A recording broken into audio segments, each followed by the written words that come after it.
बिस्मिल्लाहिर्रहमानिर्रहीम, अस्सलाम वालेकुम स्टूडेंट्स।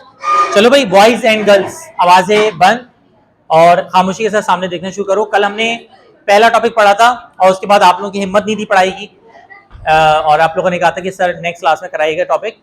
ओम्स लॉ का टॉपिक हमने कल पढ़ा था। आज रेजिस्टेंस स्टार्ट करेंगे और रेजिस्टेंस को आगे लेके बढ़ेंगे। तवज्जो के साथ देखिएगा, सुनिएगा और समझिएगा। देखें, हमारे पास जो रेजिस्टेंस है, तवज्जो इधर रखिए तमाम बच्चे। रेजिस्टेंस कहते हैं रुकावट को।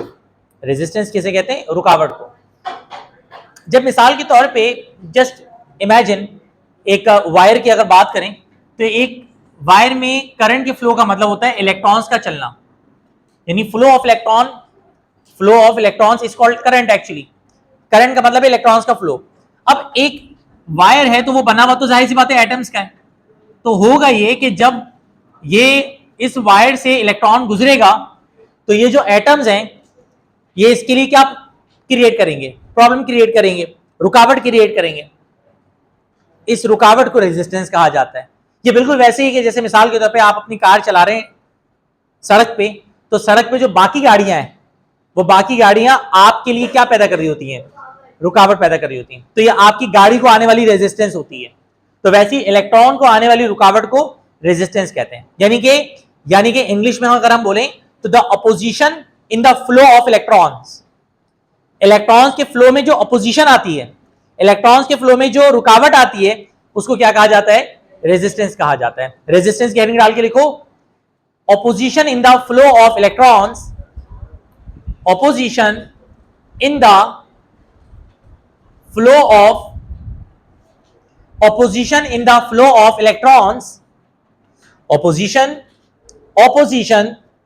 in the flow of electrons, opposition in the flow of electrons is known as resistance. Opposition in the flow of electrons is known as resistance. Opposition in the flow of electrons is known as resistance. In system international, its unit is ohm. In system international, its unit is ohm. OHM, ohm. In system international, its unit is ohm. इसकी unit ओम होती है। In system international, its unit is in system international its unit is ohm. In system international its unit is ohm. Done हो गया boss? अच्छा, अब इसके नीचे जल्दी से हेडिंग डाल दें डिपेंडिंग फैक्टर्स। इसके नीचे जल्दी से हेडिंग डाल दें डिपेंडिंग फैक्टर्स के रेजिस्टेंस किन किन चीजों पे डिपेंड करता है। अच्छा, डिपेंडिंग फैक्टर्स पहले मैं समझा देता हूं, फिर मैं लिखवा दूंगा बारी बारी। डिपेंडिंग फैक्टर्स देखिए, बुनियादी तौर पे जो रेजिस्टेंस है ना वो चार चीजों पे डिपेंड करता है। बुनियादी तौर पे रेजिस्टेंस चार चीजों पे डिपेंड करता है। रेजिस्टेंस के टॉपिक में आपके बुक के अंदर एक दो मिस्टेक्स हुई हुई है, तो खैर बार मैं अपने स्टाइल से काम करवा रहा हूं, आगे की तरफ याद करना काफी आसान होगा आप लोगों के लिए। इधर देखें, बुनियादी तौर पर रेजिस्टेंस कितनी चीजों पर डिपेंड करता है? चार चीजों पर। नंबर वन जो है वो है लेंथ ऑफ द कंडक्टर। अब आप कहेंगे क्या मतलब? देखो, मुझे एक बात बताओ, मैं अगर कहूं कि लेंथ अगर ज्यादा हो, लंबाई अगर ज्यादा हो, तो रेजिस्टेंस क्या हो जाएगी? ज्यादा हो जाएगी। और लेंथ अगर कम हो तो रेजिस्टेंस क्या हो जाएगी? कम हो जाएगी। एग्जाम्पल देता हूं बच्चों की तरफ, एक एग्जाम्पल ले लेते हैं। सपोज करो मुझे यहां से जौहर मोड़ जाना हो, मुझे यहां से जौहर मोड़ जाना हो, और सपोज कर लो मुझे यहां से सदर जाना हो, तो मुझे ज्यादा रुकावट यहां से जौहर तक जाने में आएगी या यहां से सदर जाने में आएगी? आप कहेंगे सदर जाने में आएंगे, अंडरस्टूड सी बात है। और अगर अगर अगर अगर मैं आपसे बोलूं कि बोलो क्यों रेजिस्टेंस ज्यादा आई है, तो आप बोलेंगे सर देखिए फासला ज्यादा था। तो जब फासला ज्यादा है तो रेजिस्टेंस भी ज्यादा आएगी, और फासला अगर कम है तो रेजिस्टेंस भी क्या आएगी? कम आएगी। तो वैसे ही अगर एक तार है और एक तार है यानी एक वायर है और वो उस वायर की लेंथ कम है तो इलेक्ट्रॉन को रेजिस्टेंस कम आएगी, और एक वायर की लेंथ अगर ज्यादा है तो उसको रेजिस्टेंस भी क्या आएगी? ज्यादा। तो इसका मतलब क्या हुआ कि जो रेजिस्टेंस है वो लेंथ के क्या होता है? डायरेक्टली प्रोपोर्शनल होता है। जितना लंबा वायर उतनी ज्यादा रेजिस्टेंस, उतनी लंबी रेजिस्टेंस नहीं, उतनी ज्यादा रेजिस्टेंस, और जितना छोटा वायर रेजिस्टेंस उतनी कम। तो ये तो हो गई वायर की लंबाई। अब दूसरे नंबर पे आएगा एरिया ऑफ क्रॉस सेक्शन। अच्छा, एरिया ऑफ क्रॉस सेक्शन का मतलब होता है वायर की मोटाई या वायर का गेज। यानी मिसाल ले लीजिए कि ये आपके पास तार है, तो ये जो आपके पास, तवज्जो इधर रखो बेटा, ठीक है, मैं बहुत लिमिट्स में रहता हूं, बहुत इज्जत के साथ पेश आता हूं, बहुत अच्छे वर्ड्स यूज करने की कोशिश करता हूं, सिर्फ एक वजह से, ठीक है, और उस चक्कर में ना आप लोग की बहुत बचत हो जाती है अक्सर बेशतर, ठीक है। तो कहते हैं आप कायदे में रहेंगे तो फायदे में रहेंगे, ठीक है, अपनी इज्जत अपने हाथों में होती है, ठीक है। तो बराए मेहरबानी अपना भी ख्याल कीजिए, मेरा भी ख्याल कीजिए, ठीक है जी। अब पीछे मुड़ूं तो वो जो चीज मैंने नोटिस की है वो नहीं होनी चाहिए, फोकस यहाँ कर लो, आधे घंटे पौन घंटे इंसान की तरह पढ़ लो, फिर बाहर जाके देखो। इतना बड़ा ग्राउंड मेरे ख्याल से पूरे कराची में किसी कोचिंग में नहीं दिया वो, जहां तक मेरी नॉलेज है, इतना बड़ा ग्राउंड कराची में किसी कोचिंग में नहीं है, ठीक है ना, सरकारी कॉलेजेस में हो तो अलग बात है।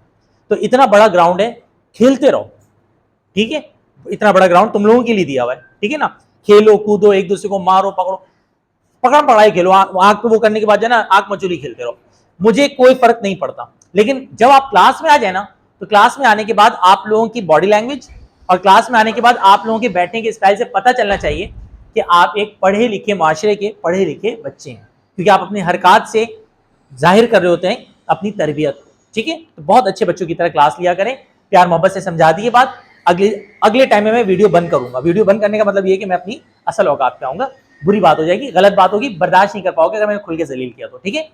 अब आगे आ जाओ, area of cross section. Area of cross section जो है आपके पास क्या है, वायर की मोटाई।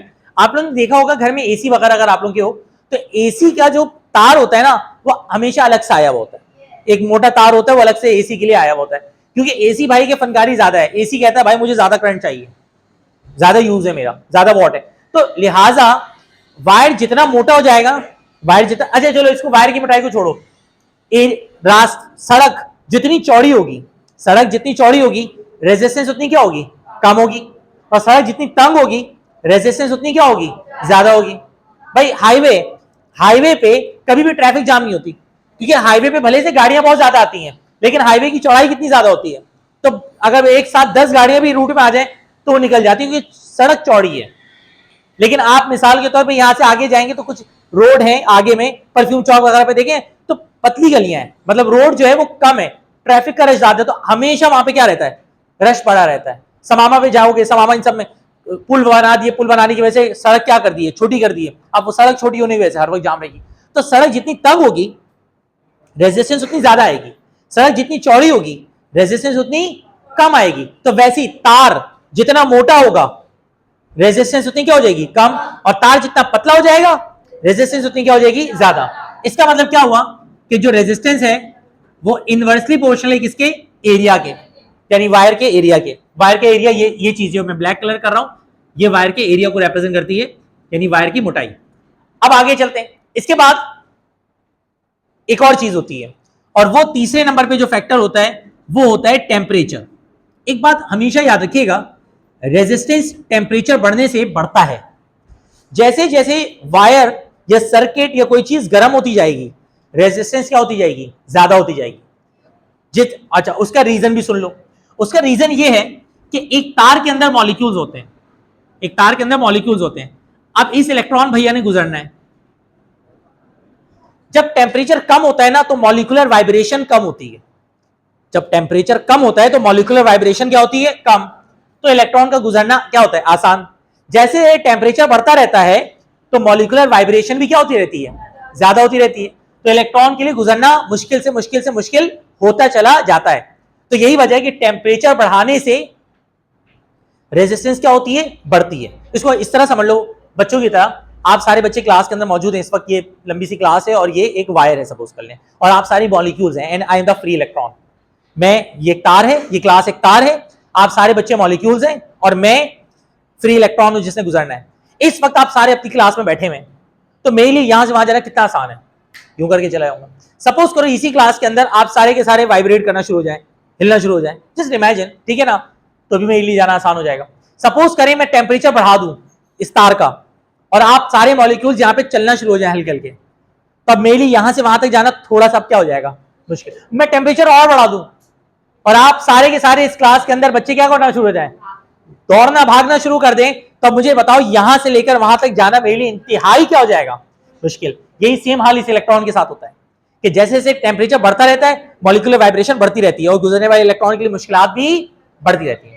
और लास्ट जो फैक्टर है, जो लास्ट फैक्टर है उसको कहते हैं नेचर ऑफ कंडक्टर, कंडक्टर की नेचर।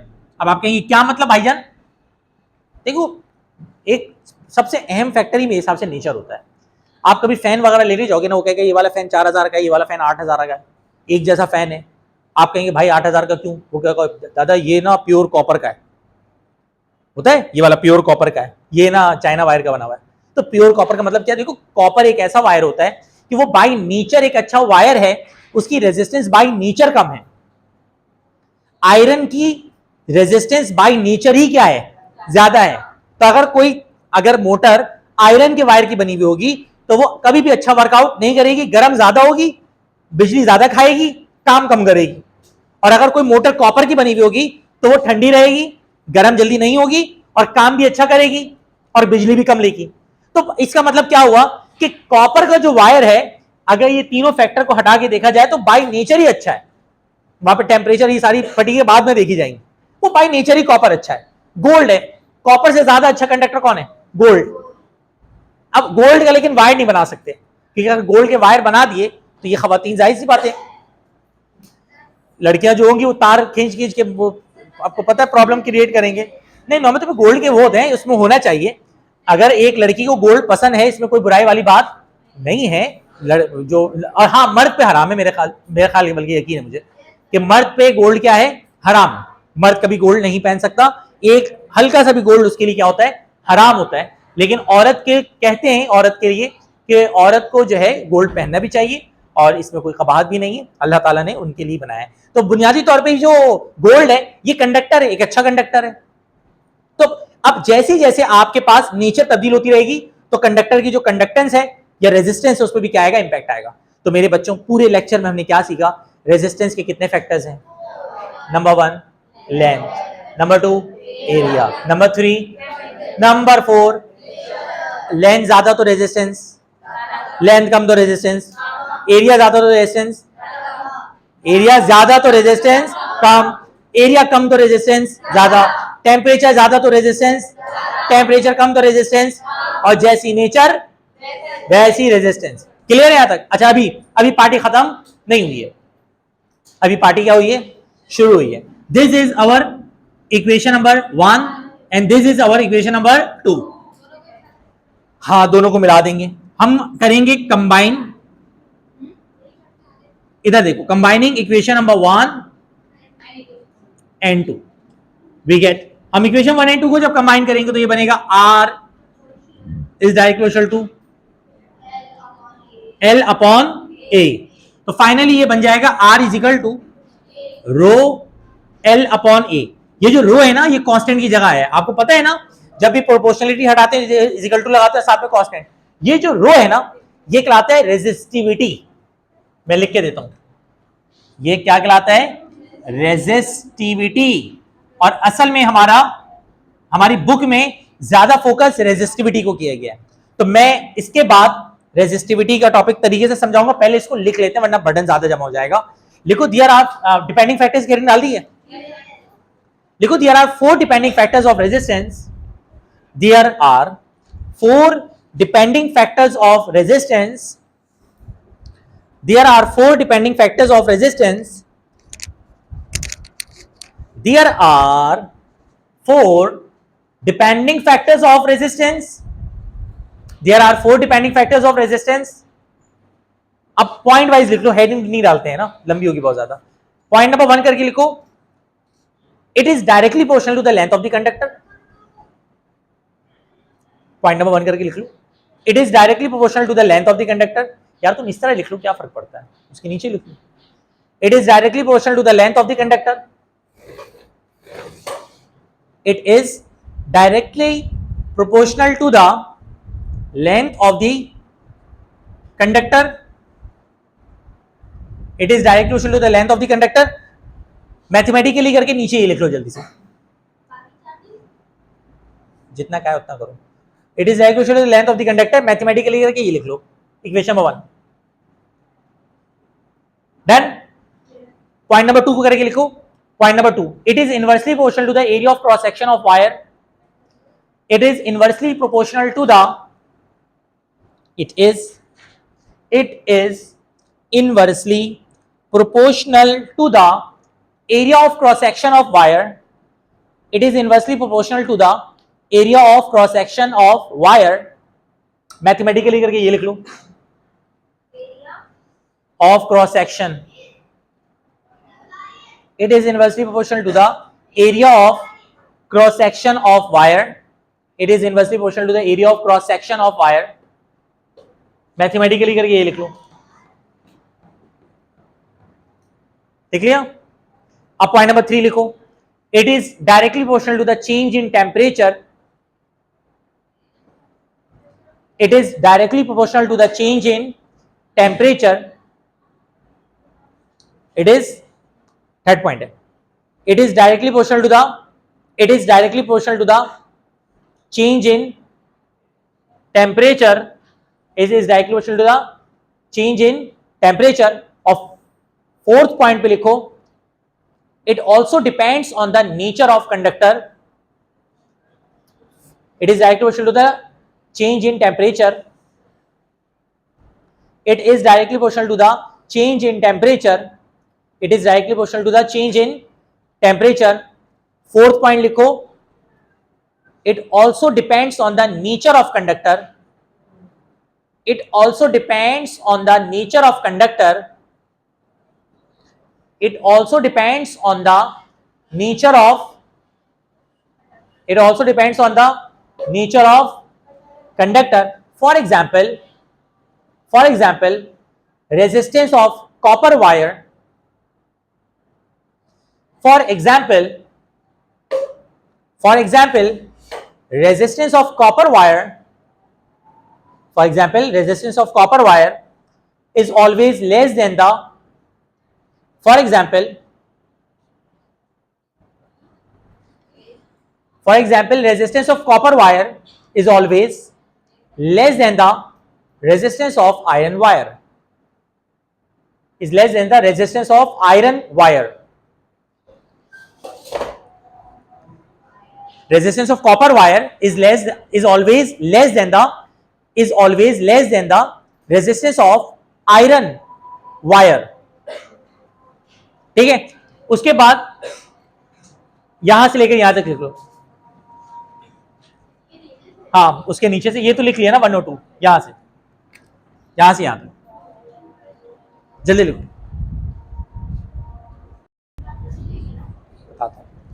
अच्छा, अब देखो बेटा, ये यहां तक लिख लिया आप लोगों ने। इसके नीचे लिखो वेयर रो इज, रो मतलब सिंबल बना लेना, ये वेयर रो इज, ये रो का सिंबल मतलब रो मत लिख देना, वेयर रो इसका सिंबल बनाओ, वेयर रो इज, इसके नीचे मतलब ये जो फॉर्मूला बनाया ना, इसके नीचे यहां से लिखना शुरू करें। Where rho is known as resistivity and in system international, where rho is known as, where rho इस तरह लिखेंगे, देखो where rho is known as resistivity of material, resistivity, where rho is known as resistivity लिखा है, full stop डाल के लिखो, in system international its unit is ohm meter, like this, ohm meter,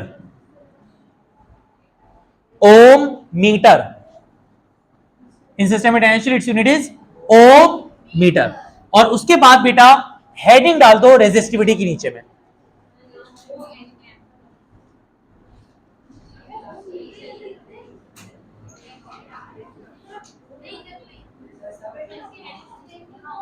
हाँ ये सब हेडिंग है रेजिस्टेंस के टॉपिक के अंदर, ये सब हेडिंग है रेजिस्टिविटी की। रेजिस्टिविटी आपकी बुक में उन्होंने इस तरह से दिया है कि रेजिस्टेंस और रेजिस्टिविटी में बच्चे का डिफरेंस समझ में नहीं आ पा रहा है बच्चे को। रेजिस्टिविटी, अच्छा अब मैं समझाता हूं रेजिस्टिविटी क्या होती है। आपने बहुत घूर घूर के मुझे देखना होगा, तवज्जो के साथ इधर देखो मेरा बेटा। सीन्स कुछ ऐसे हैं कि इधर देखो, रेजिस्टिविटी क्या चीज है और रेजिस्टेंस क्या चीज है। देखो ये तार है, ठीक है, फोकस इधर कीजिए। ये एक वायर है और इस वायर की जो रेजिस्टेंस है ना वो रेजिस्टेंस है, ठीक है। जो ये तार है इसकी जो भी रेजिस्टेंस है वो उसको रेजिस्टेंस कहेंगे। अच्छा ये जो तार है ये मुख्तलिफ एटम से या मॉलिक्यूल्स कह लें या यूनिट्स कह लें से मिलके बना है। यानी जैसे ये दीवार है, ये किसी ने दीवार पूरी लाके ऐसे नहीं रख दी, ये दीवार छोटे छोटे ब्लॉक से मिलके बनी है। तो वैसे एक तार जो होता है वो छोटे छोटे एटम्स कह लें या मॉलिक्यूल्स कह लें या यूनिट्स कह लें या क्यूब्स कह लें, उनसे मिलके बना है।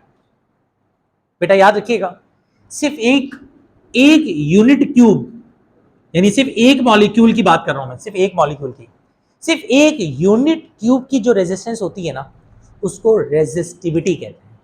अब आप कहेंगे कि मतलब क्या फर्क क्या है?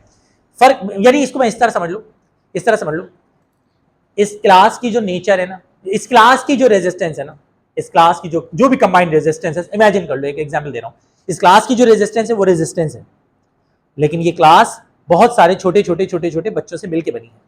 तो किसी एक बच्चे की अगर मैं बात करूंगा तो एक बच्चे की रेजिस्टेंस रेजिस्टिविटी कहलाएगी, एक की रेजिस्टेंस रेजिस्टिविटी कहलाएगी और सबकी कंबाइंड रेजिस्टेंस रेजिस्टेंस कहलाएगी, ठीक है। अच्छा अब आप कहेंगे तो ये क्या, इसकी इंपॉर्टेंस क्या है? इसकी इंपॉर्टेंस ये है कि रेजिस्टिविटी ना लेंथ पे डिपेंड करती है ना एरिया पे डिपेंड करती है। रेजिस्टिविटी सिर्फ दो चीजों पे डिपेंड करती है, लेंथ अपना टेम्परेचर पे और नेचर पे। आप कहेंगे थोड़ा सा एक्सप्लेन करेंगे इसको आसान करता हूं। मुझे एक बात बताओ, ये जो तार है इसकी लंबाई जब बढ़ रही थी रेजिस्टेंस तो बढ़ रही थी, जब मोटाई बढ़ रही थी तो रेजिस्टेंस तो कम हो रही थी, बिल्कुल हो रही थी। उसका रीजन ये कि मोटाई बढ़ने से, लंबाई बढ़ने से रेजिस्टेंस पे इंपैक्ट आ रहा था। लेकिन मुझे एक बात बताएं, रेजिस्टिविटी क्या है? रेजिस्टिविटी जी एक क्यूब की रेजिस्टेंस है, एक मॉलिक्यूल की रेजिस्टेंस है। तो अगर मैं लेंथ बढ़ा दूं तो लेंथ बढ़ाने से नंबर ऑफ मॉलिक्यूल्स बढ़ जाएंगे, मॉलिक्यूल्स की सेहत पे क्या फर्क पड़ेगा? कुछ भी नहीं। तो इसका मतलब रेजिस्टेंस तो चेंज होगा, रेजिस्टिविटी पे कोई फर्क नहीं आएगा। सेम अगर मैं एरिया बढ़ा दूं तो एरिया बढ़ाने पे मॉलिक्यूल्स की तादाद बढ़ जाएगी, उसमें यूनिट क्यूब्स बढ़ जाएंगे, मोटा हो जाएगा भाई। तो अगेन रेजिस्टेंस में चेंज आएगा, रेजिस्टिविटी में कोई चेंज नहीं आएगा, मॉलिक्यूल्स बढ़ गए। लेकिन अगर सपोज करो मैंने टेम्परेचर चेंज किया तो टेम्परेचर चेंज करने से होगा ये कि जो मॉलिक्यूल्स ये क्या करेंगे, स्प्रेड करेंगे, फैलेंगे, बड़े होंगे। तो जब ये मॉलिक्यूल्स बड़े होंगे, क्या होंगे, बड़े होंगे, तो मॉलिक्यूल की सेहत पे फर्क पड़ा। तो जब मॉलिक्यूल की सेहत पे फर्क पड़ा तो मैं कहूंगा कि अब क्या चेंज हो गई, रेजिस्टिविटी चेंज हो गई। इसी तरह अगर मैं नेचर चेंज कर दूं, मैंने वायर कॉपर का था उठा के आयरन का कर दिया, आयरन का था मैंने ब्रास का कर दिया, ब्रास का हटा के सिल्वर का कर दिया, मैंने पूरा वायर ही चेंज कर दिया, तो अगेन अंदर की पूरा मॉलिक्यूल ही क्या हो गया, तो अगेन रेजिस्टिविटी चेंज हो जाएगी। तो इसका मतलब रेजिस्टिविटी में देखो कितना छोटा सा फर्क है। वो मैं अक्सर एक शेर सुनाता हूं ना कि हम दुआ लिखते रहे वो दगा पढ़ते रहे, एक नुक्ते ने हमें महरम से मुजरिम बना दिया। तो एक नुक्ते से बात कहीं से कहीं चली जाती है, ऐसा ही है ना। एक नुक्ता जो है खुदा को जुदा बना देता है, ऊपर लग जाए तो खुदा हो जाता है, वही नुक्ता नीचे लग जाए तो जुदा हो जाता है।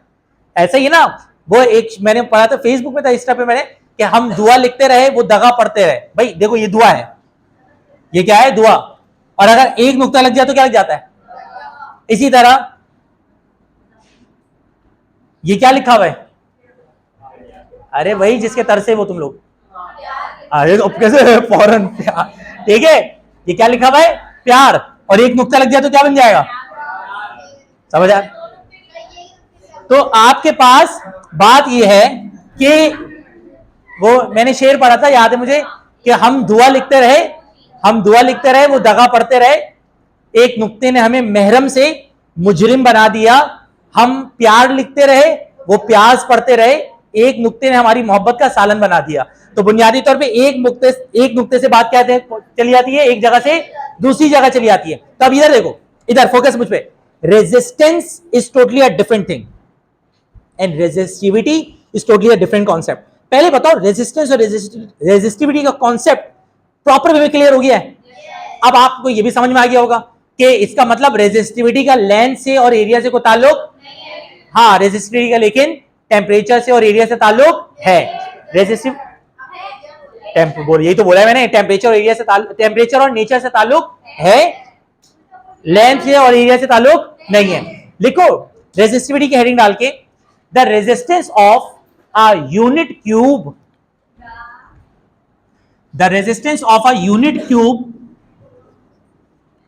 the resistance of a unit cube, the resistance of a unit cube,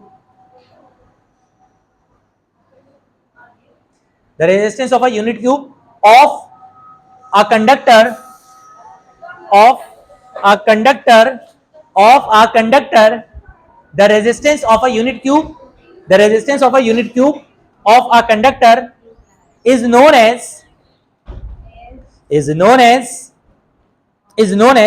resistivity, is known as resistivity, is known as resistivity। Full stop डाल के देखो, it only depends on nature and temperature of conductor, it only depends on nature and temperature of conductor, nature and temperature of conductor। Paragraph बना के लिखो, it does not depend on, it does not depend on, it does not depend on, it does not depend on length and area of cross section of wire, it does not depend on length and area of cross section of wire, length and area of cross section of wire।